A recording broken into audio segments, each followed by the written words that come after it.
It is a great honor to introduce your next speaker this morning. Her name is Cristal Montañéz Baylor, very beautiful woman. As the executive director of the Hashoo Foundation, which she'll tell you about, she directs programs to promote intercultural relations that grow to tolerance and social inclusivity in Pakistan. Now, with that said, the official line, I'll tell you a little bit about what got her there and brought her to us today. She was born in Venezuela to a medium-income family. As a young girl, she loved tennis, and she worked towards college like a lot of us did. But at 17, a very unique opportunity struck in her life. She was crowned Miss Venezuela. Now that opens a lot of doors to very powerful people, very prominent politicians, and large corporations. But instead of taking that and promoting herself, Cristal didn't even promote the very common child organizations and projects that were going on at the time that were very politically correct. Instead, she took a little different route, and she became an advocate for the invisible elderly. She took tennis to the rural poor at a time when that country's tennis players were only the elite and was watched by and practiced by only the elite and only from outside by people that were too poor to be a part of that system. For political reasons, she had to leave. Well, she wound up here in the Woodlands and has been here for several years. She settled there, she married, had children, she joined the PTA. Now that was a learning experience for her. If any of you have been members of the PTA, that'll put you on a pretty politically oriented career path for being able to cope with a lot of people and their ideas rather than just your own. But she learned to work with teams. She saw people were actually willing to help her and her projects. Not from a place of power necessarily, but from a place of camaraderie. After family turmoil, she retreated. But fortunately for us, after a time, she came back. She said to herself, I can either stay in this rut, or I can get out and do something. Well, she has done something. She volunteered for the Boy Scouts of America, for the Girl Scouts of America. She's influencing policy here in the city of Houston. She worked herself to a place as a advisory member for UNICEF on their advisory board, taking her out into the world again.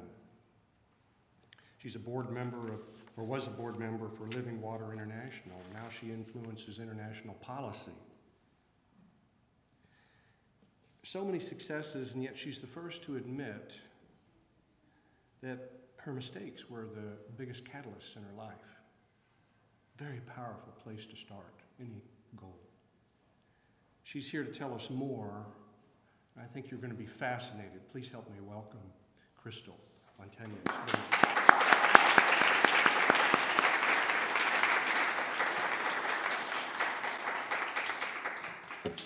Good morning. Thank you, Mark. I think I'm going to have to live to the expectations of his great presentation. Thank you so much.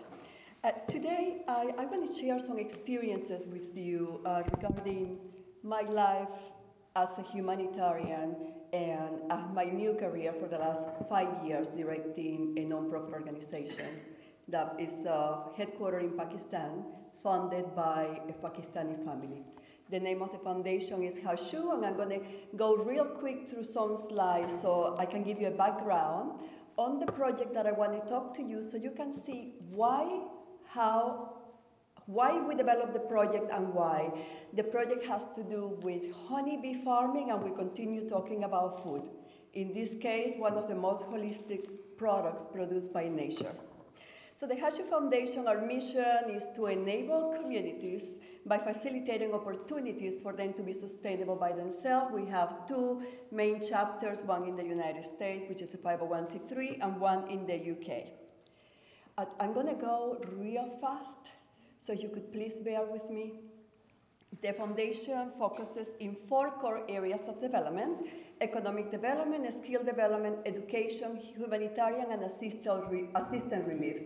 My office out of Houston supports all these different core areas through different projects depending of what's going on in that part of the country. So today we're going to be focusing on economic development in honeybee farming. This is the map of Pakistan. As you can see, the organization is working from north to south. The project we're going to be talking about today is located, it was located. So anyway, we're going to be talking specifically about a project that we call Women's Empowerment Through Honeybee Farming Plan B. And I'll explain to you why Plan B. This is the map of Pakistan. This particular project we're talking about is on Gilgit, Baltistan, and Skardu up in the top. In this side, we have the frontier with India, China, Afghanistan, and of course, we have a border with Iran, which makes Pakistan a very strategic country for the stability of the world today. However, we're not going to get into the political side of the issues. We're going to stay in the humanitarian aspect. Our focus in Pakistan is women empowerment, even though we work with males and young boys also. However, as you know, this part of the world is very male-dominated, and we're trying to really open opportunities for women. So far, we have benefited more than 300,000 women, which counts for 55% of all the beneficiaries of all the beneficiaries of the projects overall. I'm going to want to show you some of the women empowerment projects that we're doing in the economic development area. This project is developed in Punjab, which is a very controversial area in Pakistan. It's funded by USAID. This is for the United States International Assistance Fund, and it's to train 6,000 women in dairy production. This is a beautiful picture of education. We're really trying to bring education tied to economic development, and I will go into this a little bit later. This is a picture of my most recent trip to Pakistan. This is a school for children of the streets, which is being operated by disabled people. We are supporting the children, we are supporting the women, and also we're providing the libraries for all these different schools in a partnership with Rotary Books for the World.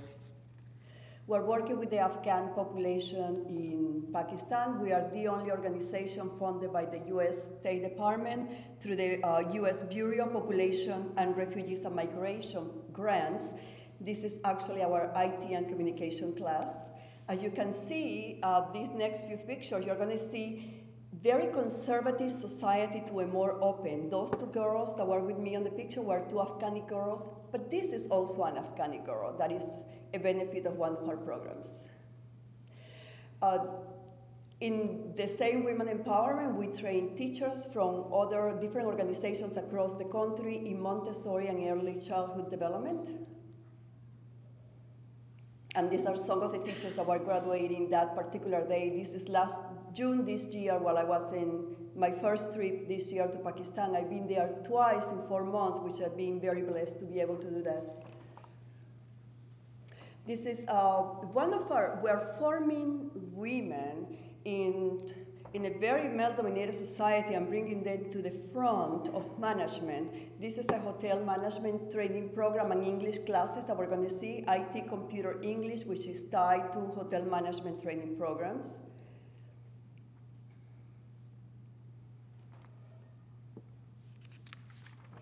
And when we decided to develop the honeybee farming project, Women's Empowerment Through Honeybee Farming, I'm going to give you a little background. This is my first trip to Pakistan, to this particular area in 2007.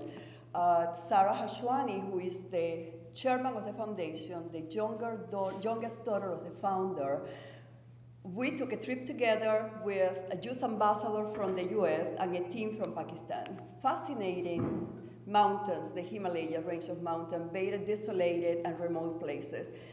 So to me, it was normal not to see women on the street or see women on the street. It was the first time I didn't know what to expect. However, for Sarah, it was a little bit different. She saw some women going door to door in an area where women are not supposed to get out of their home. For me, it's normal, probably for you too, to see women walking on the streets. So she immediately inquired to our team to find out what are they doing. We found out that they were selling honey that they produce in their backyard. And we continued finding out more and learned that those women honey were bought by 35% less than the price paid to the male producers.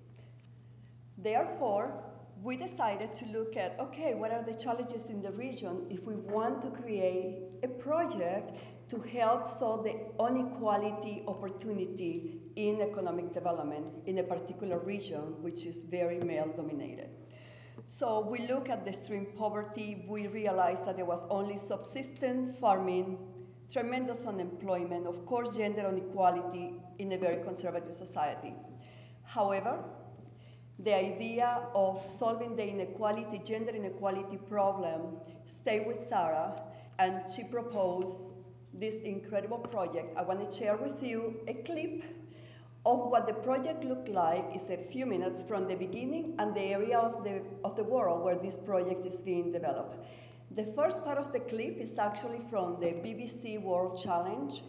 We submitted the project at the end of 2007 after it just began as in the World Challenge, and perhaps some of the people here might be very interested in following this project up and submit your products too. This is a global competition which is promoted by BBC World News and Newsweek magazine across the world to promote sustainable projects in remote areas that are protecting the environment.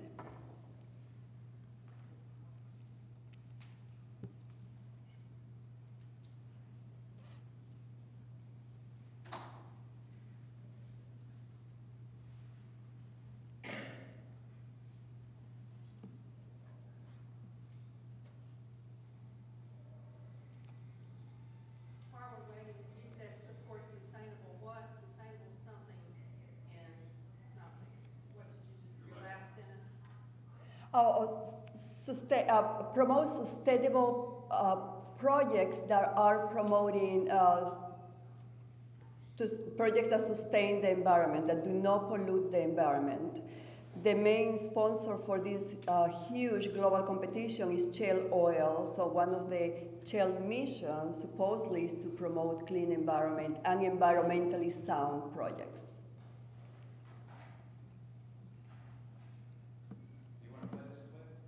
Yes, please.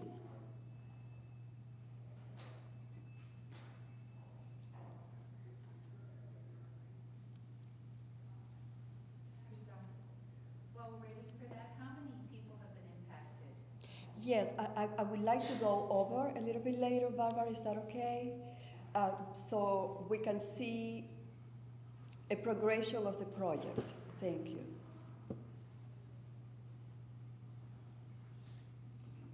It's interesting because when you hear okay.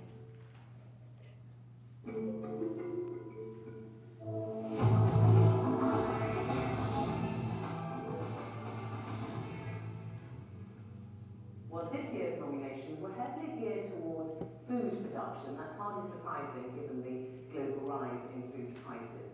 Two were about honey, coming against a background of disturbing stories about the vanishing wild bee population.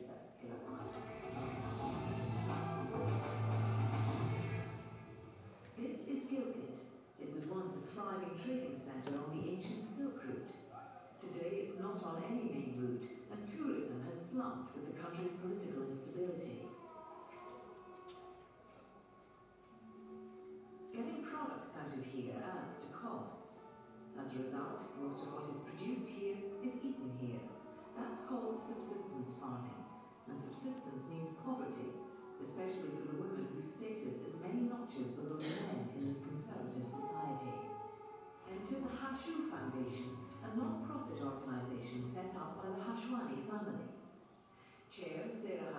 wants to see some changes in these remote communities. To make this happen, the foundation began giving training in beekeeping. Crucially, the Hashoo Foundation was also able to link these remote honey producers to lucrative markets in Pakistan's 5-star hotels. We're not interested in just helping them earn more money, but we want to see that their children are better educated, that their children have access to health care, that they have better sanitation in the house, they have access to better nutrition. It's been close to a year that we started the project. We've seen a tremendous difference in the lives of families. Your favourite project this year was Gilgit Honeybee Association, which is generating an income for women and their families in mountainous areas of Pakistan where job opportunities are few and far between. And coming up to collect the award is Sultan Mahmood, Senior Manager of Enterprise Development.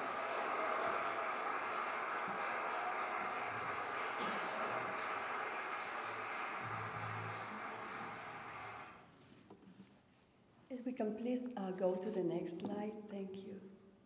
So this project, as we could see in this very remote area of the world, in the frontiers of those countries, India, China, Afghanistan, and India, was created to solve this gender inequality problem with the objective of creating economic development for women so they can earn an income and they could help their families. So today this project is generating 35 to 40% of the income in the home and is also tied to education.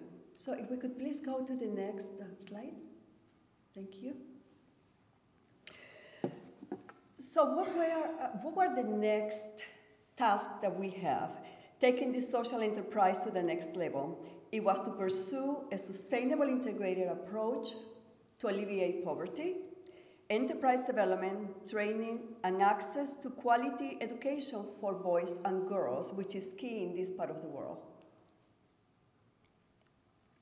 I want you to listen this teacher and what she's saying about education, because we're going to see how our economic development projects are tied to education in order to promote a more inclusive society and deter terrorism in the area.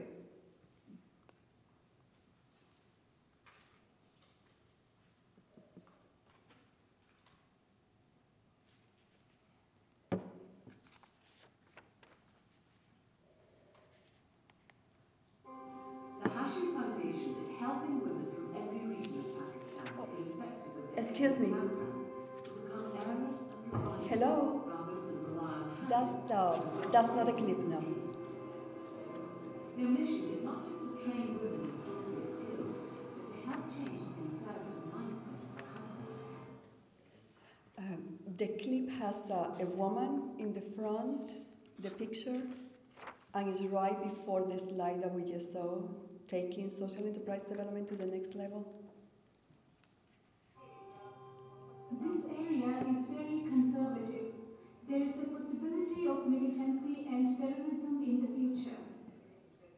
But through the spread of education, we hope the youth will bring positive change and that they will stay away from terrorist and militant activities. Taking this in consideration, we created the Women Empowerment to Honeybee Farming project that then was labeled by the BBC as Plan B. And we decided to tie a social barter system to this project. What does it mean? It means that the women that are trained in honeybee farming will produce this incredible honey that the Hashoo Foundation commit to buy every single drop of honey that they produce, as long as they send all their children to what is called in this part of the world quality school. Quality school means schools like the one we normally have here in the United States. There are no indoctrinating schools. They are just a school that teach children education, and they are usually run by another nonprofit organizations, which unfortunately are not free. They charge a fee. So what we did in order to create a sustainable program, I want you to think like an onion. We decided to empower and build self-confidence on the woman. Then she will be she supported her home with an extra income and sent her children to school. Many of the husbands in this male-dominated area, which is an incredible, encouraging situation, have quit their jobs to join their wife's enterprise, which has really eliminated the possibility that the husband will reject this activity as a social and cultural activity for women.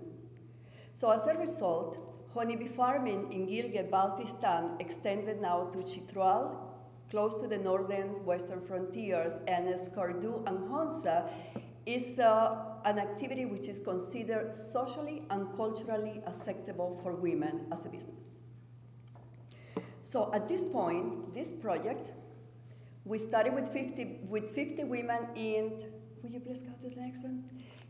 We started with 50 women in 2007, in July 2007. Today we have trained 724 women. Next one. Distributed 2,626 beehives. This just happened in June while I was in Pakistan. And as you notice, the woman who is smiling, the man on the left is my colleague, Chams. He's like the chief on those mountains. And look at the woman on the right. She's receiving her beehive donated by the Chapelwood Foundation, which is a local organization here in Houston. And look, the bag with the USAID. They just went through the training of the honeybee farming group through USAID. We have produced 96,000 plus pounds of honey and sold it to the market. The sale of this honey has benefited over 5,700 dependents of these women.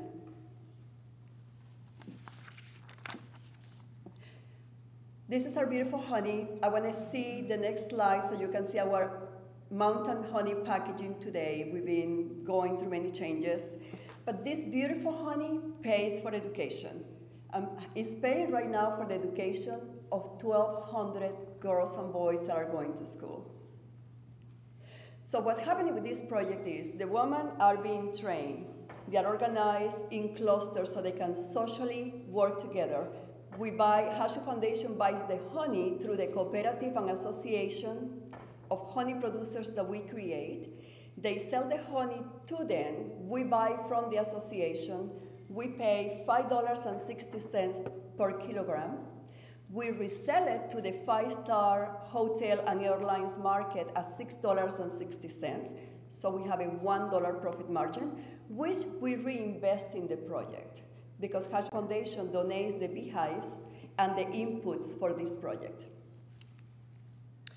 This is our honey again. This is another container that is sold at the grocery stores in Pakistan. These are beautiful pictures of children in the area. And if you could please, these are our partners that help bring the quality of the honey to the standard that it is. We just won the commercial licitation with Pakistan International Airlines among all the companies in Pakistan, including the Chinese company. I have very little time, so I want to run real quick, please.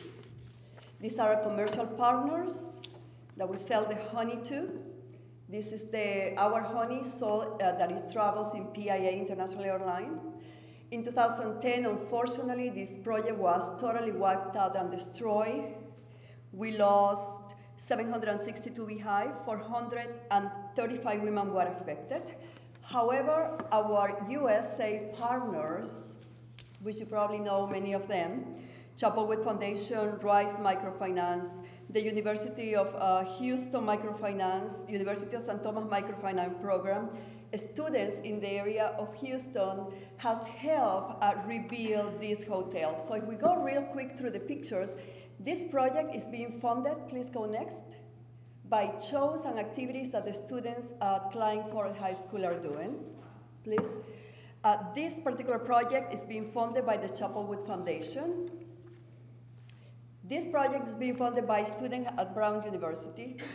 And here are this is the microfinance project of the 3 universities in Houston. The women are signing with their thumb the receival of the 0 interest loans. It's a small microfinance project that we have. This is the Chapelwood Foundation project. If you could please, okay. This is another Chapelwood Foundation project. And I'm showing this project because these are local projects. And if you could please be so kind to play this next. This is a Walmart Foundation project actually here. If we can play the next clip, I would love for you to see where the project is today after we were able to rebuild from the disaster.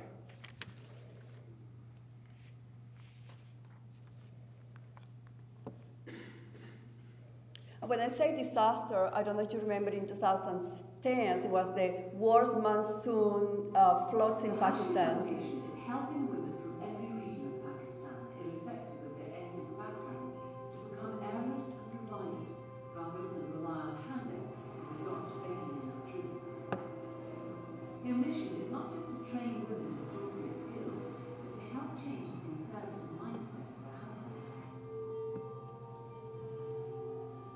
Since winning World Challenge in 2008, the Women's Empowerment Through Beekeeping project has spread to other valleys in the northern areas, now renamed Gilgit-Baltistan.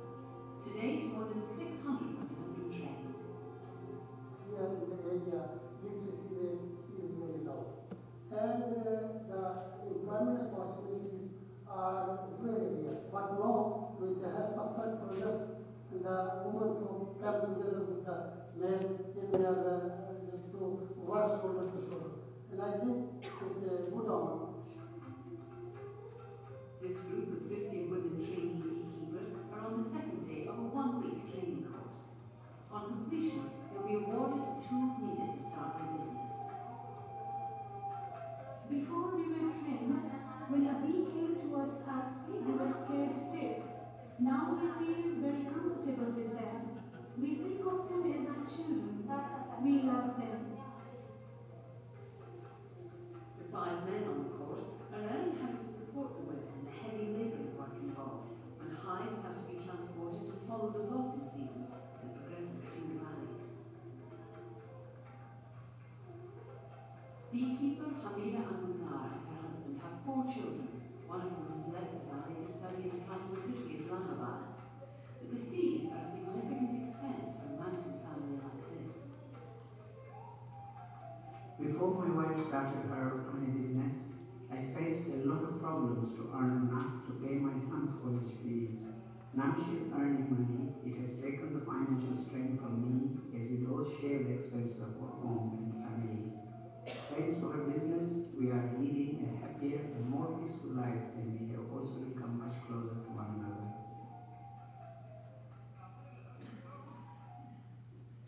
Well, thank you so much, and thank you for giving me the opportunity to share how a sustainable project is really supporting economic development in an area, improving not only the woman as the center of the family, but also extending the benefits of economic development through the education to help a country to be more peaceful and more socially inclusive. Thank you.